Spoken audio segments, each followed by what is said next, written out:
welcome to the Dividend Cafe. I am your host, David Bahnsen, managing partner at the Bahnsen Group, and back in our Newport Beach studio, where I have actually not been for about 6 weeks. And it is nice to be back here at this home base. What being back has not done is rally markets. We're recording right now on a Friday morning where markets are in sell-off mode around tariff and price volatility, but they started the week off in a big rally. And so it may end up ending as a week reasonably close to where it started. But that day-to-day uncertainty volatility continues to be a big story in markets. Not really down a ton from where the highs were about 2 months ago when a lot of this drama started. But nevertheless down and not really recovering. And then a lot of question as to where we're going to go from here. And that's the subject of today's Dividend Cafe, is trying to get a feel for where I believe we are in the context of going into next week, because the administration chose to set this up. One point referring to April 2nd, which is this coming Wednesday, as Liberation Day. And there is a line drawn that a lot of tariff announcements are coming, and markets have begun pricing that in. The issue, though, is that the line is really nothing more than April 2nd's a day that supposedly you're going to know more. Along the way, what it is that we're supposed to be finding out about reciprocal tariffs, or about the VAT, or about dealing with non-tariff barriers to trade in certain countries, certain products, certain sectors. Some announcements came out already. Some we don't know what we're going to hear. What we are expecting to hear has changed. So there's a significant amount of chaos. And I think there are market actors that are expecting this coming Wednesday, April 2nd, to be a point where, even if it's a lot of bad news, at least we're going to find out what's going on this week. And I happen to disagree with that viewpoint. I'm not really totally sure that we're going to have much clarity this week as to what's going on, but we'll find out. The issue I want to bring to your attention, I'm going to read, first of all, just to understand, in terms of some economic vulnerability. I'm going to put this out there first, and we're going to come back to it in a moment. Copper this week, a record all-time high, perhaps the most important industrial metal, very vital to industrial production, construction, etc. Steel prices are up 30% since the inauguration. Lumber prices are up 18% since the inauguration. I want to hold those things in place for a moment. Here's a quote from President Trump this week. I'll probably be more lenient than reciprocal regarding tariffs, because if I was reciprocal, that would be very tough for people. It had been announced, I was getting pop-ups from Bloomberg and Wall Street Journal on Sunday. The market rally earlier this week was Monday. He said that on Tuesday, but that underlying narrative being it's not going to be as bad as you may have thought. He additionally said, I know there are some exceptions coming. It's an ongoing discussion, but not too many exceptions, not too many. And so I think it's important to understand where some of the market hope is, okay, we're back in the same mode where they're barking loud, but they're not going to bite as hard. And that was the story of 2018. It was the story back in January, February, some of the Mexico, Canada stuff. And these things have been on again, off again. And this idea of reciprocal tariffs, the European Union has said they're expecting a 20% tariff from where just implemented across the board. There's been a lot of other talk that the Commerce Department is allegedly trying to decipher what the tariff levels are with individual countries. And then there's question as to whether or not they're including in that calculation the impact of the VAT, the value added tax, the impact of other barriers. I put a chart in dividendcafe.com this week that shows the very large difference across different countries and what portion of this level of cost is from a straight tariff versus other barriers. The point being, it's all over the map. And I don't know where the European Union is coming up with the 20% expected tariff. It very well could be the case, but if they were to just do a straight reciprocal, the actual numbers, I want to share with you why this is important as to what it would represent. Forgive me. You would be dealing with $160 billion of additional taxes if a reciprocal VAT were imposed. But if there are reciprocal tariffs that are equal to the current level, then you're talking about a grand total of 1.5% above the current level. So the 20% being done across all 27 European Union countries, that would mean they're incorporating VAT. And the administration has not said they're going to do that. It doesn't mean they're not. I just don't know, and I don't believe anyone else knows. And then the issue I'm coming to you today to say is I don't think you're going to know April 2nd. That's not to say they won't make an announcement, but I think they can make an announcement April 2nd and change it April 3rd, or make an announcement April 2nd and not change it April 3rd, but have the enforcement on April 4th be totally different. Or have some company or country make a big announcement and on April 8th and then get a big carve out from it. As proof, which by the way, this was sort of my thesis after my time at Treasury last week. And the way I kind of wanted to unpack this as an investment narrative about ongoing uncertainty, not pricing in the certain bad news we get next week and not making a prediction of getting certain good news, but more making a prediction that we're not really going to get this thing resolved next week. That April 2nd is more of a political line, but not a market or investment or economic line. But then after I began writing Div Cafe this week, we got validation of the thesis in the form of President Trump's presser on Wednesday night announcing the auto tariffs. They leaked to the Wall Street Journal in the middle of the afternoon Wednesday that auto parts were going to be exempted. And then he made the announcement Wednesday night and auto parts were not exempted.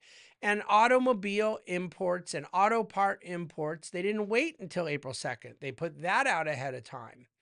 So there is some degree, you always get these theories of people saying they're playing four-dimensional chess. They're not. That doesn't mean that everything is bad. It doesn't mean everything's good, but it is not all intentional and strategic. There is a certain chaotic atmosphere that I have no reason to believe goes away in a few days.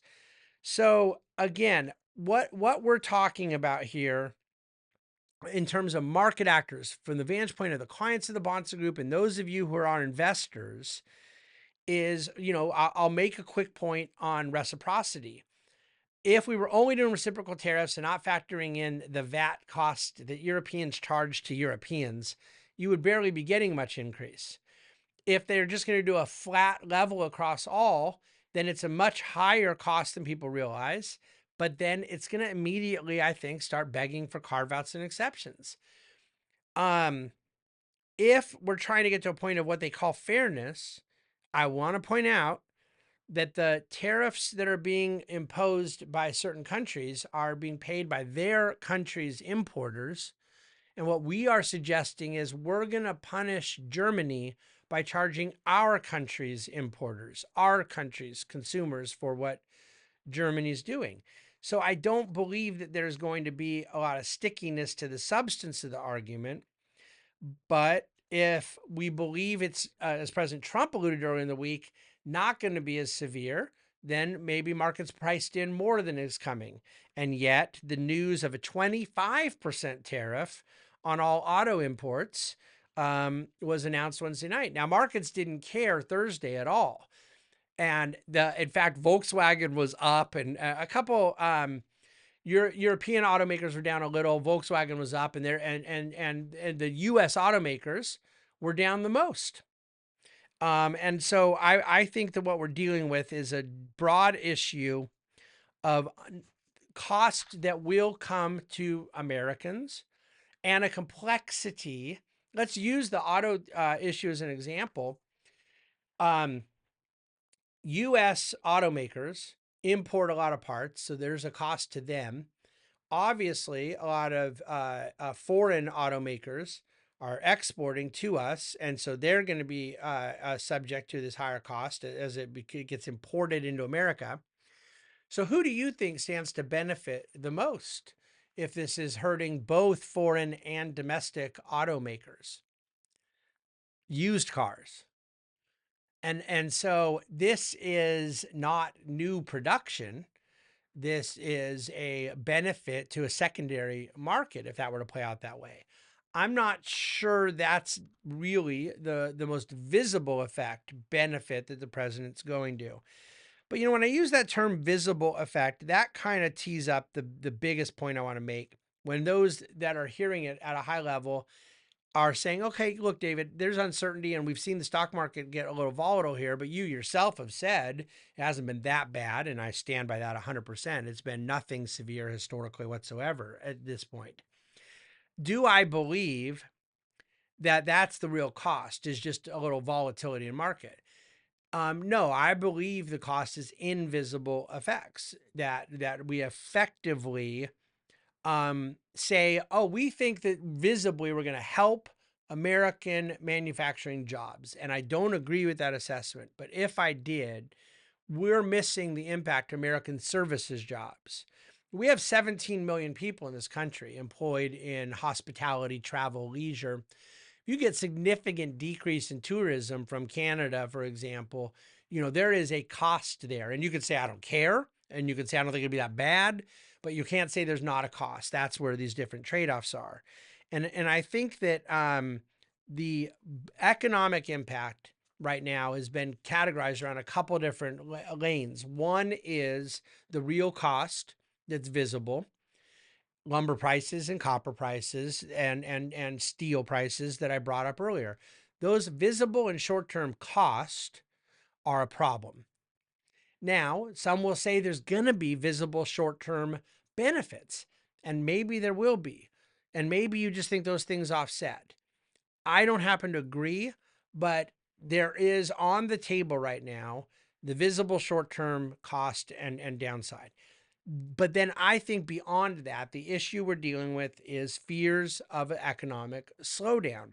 And this is where the idea that a lot of the tariff stuff doesn't end up happening or you get better deals, it may very well not matter, because if you, along the way to getting to the point that you're pump faking, there you generate enough uncertainty that you generate enough inactivity, you may very well get a self-fulfilling prophecy that could tip the economy this summer into recession. Now, this week we got a very, very low consumer confidence print. It was a 12-year low. And ironically, even for someone who's very much on this theme of what the impact is going to be from uncertainty caused out of tariffs, I think that's a nothing burger, because I don't believe Americans have poor sentiment about spending. They famously say, we have no confidence, we have poor sentiment. Excuse me, get out of my way, I'm going to the mall. This is the almost exclusive pattern of Americans, is to either say they feel good about spending a lot or to say they feel bad about spending a lot, but never to say that they're not spending a lot. I am far more focused as a supply sider in the impact of production. And this week we also got read that non-defense capital goods orders fell 0.3% in February in 1 month. They were expecting a 0.2% gain. So you had a 0.5% switch in 1 month in expectation, and orders had been up 0.9% in January. Now, I am well aware of the fact that 1 month is not enough to call a pattern, call a trend. It's the beginning of a data series, and we'll see where it goes. But it's a stark data warning of capital goods orders dropping like that in 1 month, right in concert with this elevated tariff and trade talk. But what was more interesting to me, and I edited it down, trimmed it down to, I think, about a dozen bullet points at dividendcafe.com. I'm not going to read all of them verbatim right now here on the podcast, but they are made available just as they are from the Dallas Fed survey that came out this week. And a lot of the sector representation Dallas Fed is in E&P, the exploration, production, oil and gas sector. This is red state region. This is very Trump administration friendly sector, both geographically and the professional business sector. And the comments are overwhelmingly negative about the uncertainty. And there were plenty of comments about uncertainty about commodity prices, and just reinforcing that we're sorry, we're not drilling at $50 oil. If you get down to 50, we're out. But 66 is not 50, but it's also not 76. And so a lot of that talk is legitimate commodity supply demand, back and forth concerns that this is what they do for a living in the oil and gas sector. And yet there were other comments that were much more noteworthy and more or less systemic about the uncertainty caused by the tariffs, the uncertainty in commodity markets, tariff policy making it impossible for us to predict. We don't have a clear goal. We want more stability.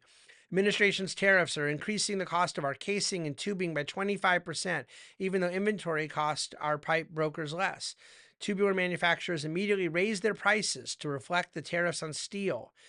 I've never felt more uncertainty about our business in my entire 40-plus year career. Steel prices, overall labor, drilling costs are up relative to the price of oil. Geopolitical and risk economic uncertainty cloud our picture looking forward. Unstable capital markets. The steel is already purchased. Tariffs will impact our 2026 investment decisions. Washington tariff policy, injecting uncertainty in a supply chain. These are people I suspect voted for President Trump. I can't prove it. I don't know that all of them did.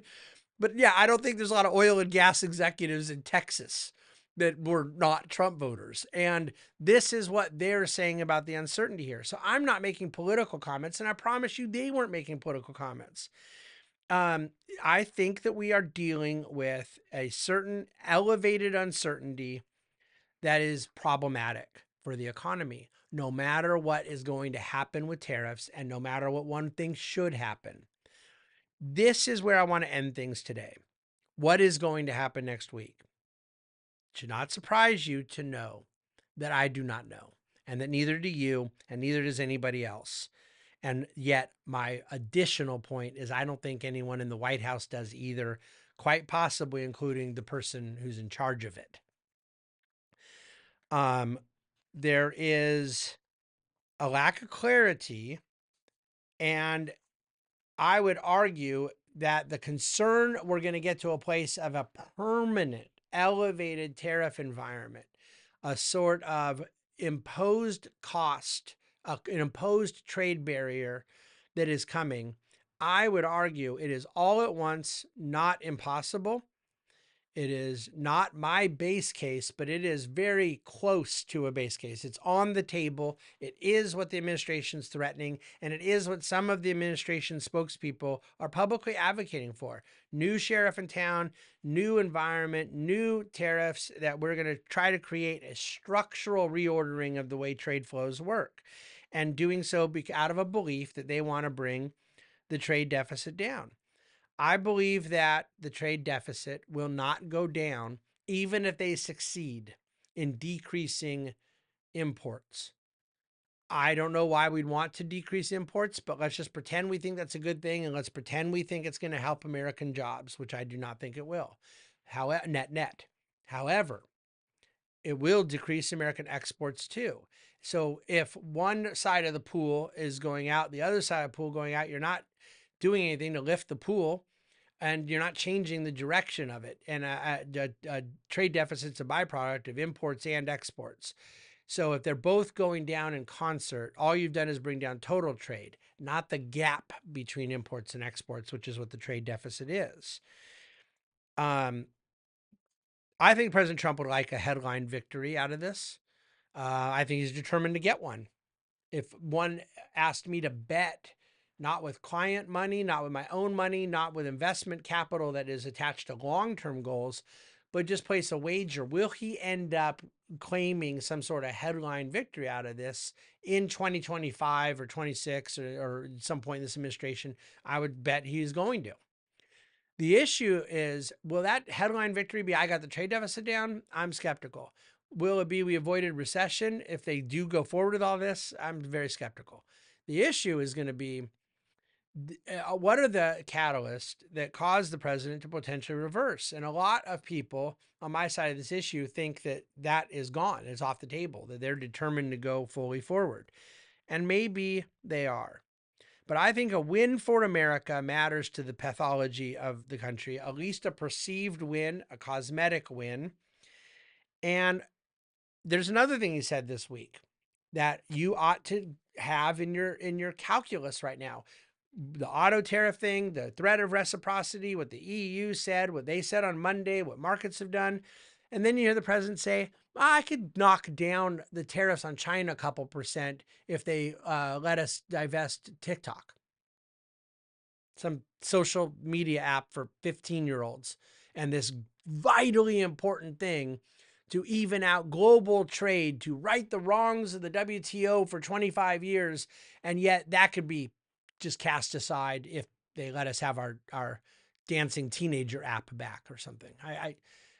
I don't know that any of this sounds like the administration is that serious about making it permanent. I don't know that they won't. I do know they're threatening.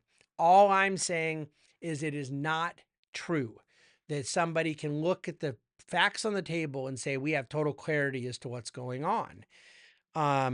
Then the concern, which I have had at points over the last 6 weeks, that all of this talk of trade and tariff, which is certainly capturing media oxygen and market oxygen, is also indicative of behind the scenes deprioritization of tax reform.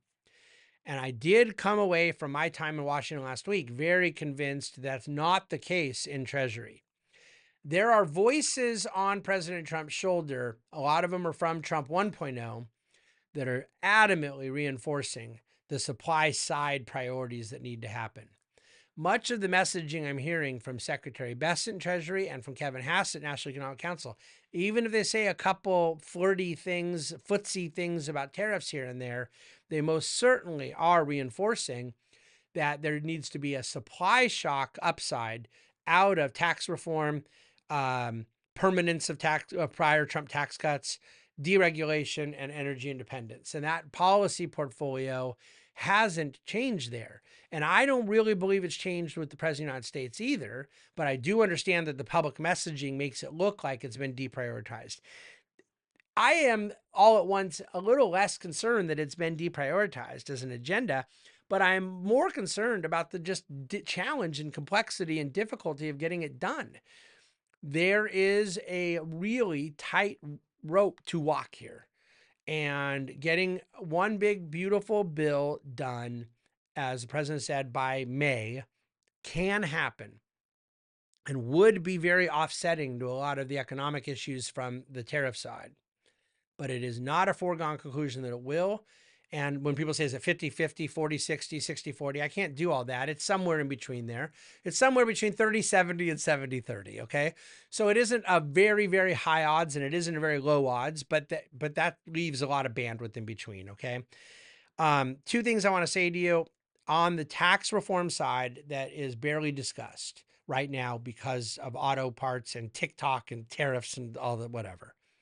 A policy baseline being used if there is some announcement made that they've reached an arrangement and the Senate parliamentarian agrees that they will be able to attach a budget reconciliation based on this year's actual policy and not where those sunsetting tax cuts were supposed to go.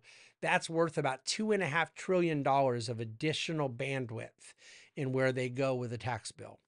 That policy baseline is a massive, undetermined variable still looming. Number two, without getting into a lot of details and a lot of both meetings I had in New York this last week and DC week before, but Senator Mike Crapo from the great state of Idaho is a key figure here. When you look at the big players, Jason Smith at House Ways and Means, Secretary Bahnsen, Kevin Hassett at NEC, obviously President Trump, obviously Speaker Mike Johnson, obviously Senate Majority Leader John Thune. There's a lot of political actors and policymakers that have to drive what's going to happen or not happen with tax reform. But Mike Crapo at the Senate Finance is one behind the scenes driving, and I am convinced doing some real four-dimensional chess that a lot of people don't know about that I think may pull this across the finish line. So that story I have to keep watching and monitoring and allowing it to impact the way we're viewing what could happen with the economy this year, just as much as whatever this April 2nd melodrama is supposed to be. So I'm going to leave it there. We're in for an interesting week ahead. Markets may not have priced in all downside events. Markets may not have priced in all upside events. That uncertainty persists. I continue to believe there is a Trump put in the market. It's just that I think that strike price as to where a reversal would come if markets got bad enough is much lower than it is now. And if that were to happen, it may very well be fine for risk asset investors, but not for the economy. I think it would probably come too late and at that point have tipped the economy into a recession if you were to get into a real 20% down from peak bear market. There are others who say, oh, the Trump puts down even then at 20%, even in a bear market, the president's going to go forward all the way. I don't agree with that. At some point, markets are not going to get a cohesive, coherent trade policy. This might be the most important thing I say to you today. Probably a more likely scenario is not markets getting cohesive, clear trade, but accepting that they're not going to get it. Right now, markets are still having to respond to the lack of clarity, to the incoherence. But at this point, it's impossible to predict exactly where all this will go. And I will tell you that it's a wonderful thing that you don't have to. There are moving parts, upside risk with tax reform, downside risk with tariff, upside risk with reversal of tariff, uncertainty that is up and down about the both exceptions that could come from tariffs, the not as bad as expected tariffs, the worse than expected tariffs. All of that's on the table at once.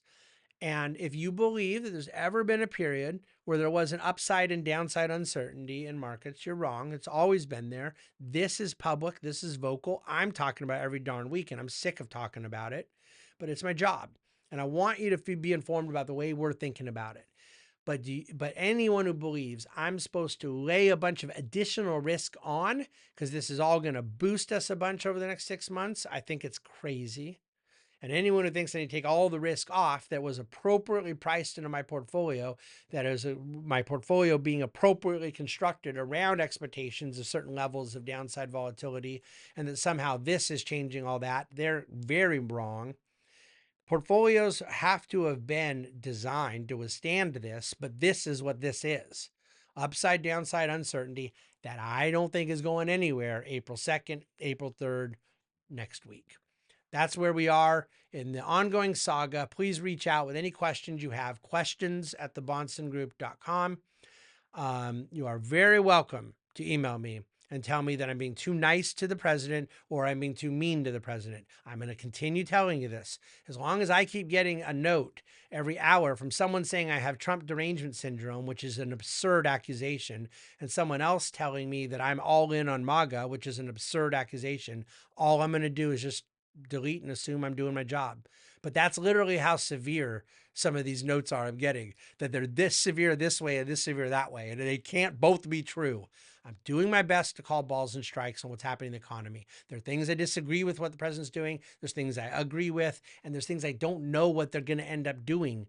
And my point to you is I don't think they know what they're going to end up doing. That doesn't make me one side or the other on this. I'm trying to analyze it in the vantage point of being an objective economic thinker on behalf of my clients whose portfolios we manage. To that end, we work. Thank you for watching, listening, and reading the Dividend Cafe.